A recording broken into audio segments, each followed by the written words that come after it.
Praise the lord. ప్రభు అయిన యేసుక్రీస్తు నామములో మీకు నా శుభాలు తెలియచేస్తా ఉన్నాను. రోమీలకు రాసిన పత్రిక 4వ అధ్యాయము 21వ వచనం. దేవుని మహిమపరిచి ఆయన వాగ్దానము చేసిన దానిని నెరవేర్చుటకు సమర్థుడని రూఢిగా విశ్వసించి విశ్వాసము వలన బలము నొందెను. ప్రియమైన స్నేహితులారా, నీవు విశ్వాస జీవితంలో, ఆత్మీయ జీవితంలో బలహీనంగా ఉన్నావా? అయితే బలం పొందుకోవడం ఎలాగో పరిశుద్ధ గ్రంథము తెలియచేస్తూ ఉన్నది. దేవుని మహిమపరచాలి. నీవు నివసించే ప్రాంతంలో, నీవు పనిచేసే ప్రాంతంలో, నీవు తిరుగులాడే ప్రతి చోట కూడా ఆయన నామాన్ని మహిమపరచాలి, ఘనపరచాలి. ఆయన చేసిన కార్యాలను, క్రియలను వివరించాలి.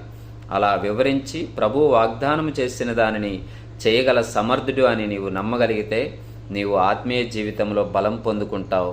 నీవు దేవుని సన్నిధిలో కొనసాగుతూ ముందుకు సాగిపోగలవు. Praise the lord.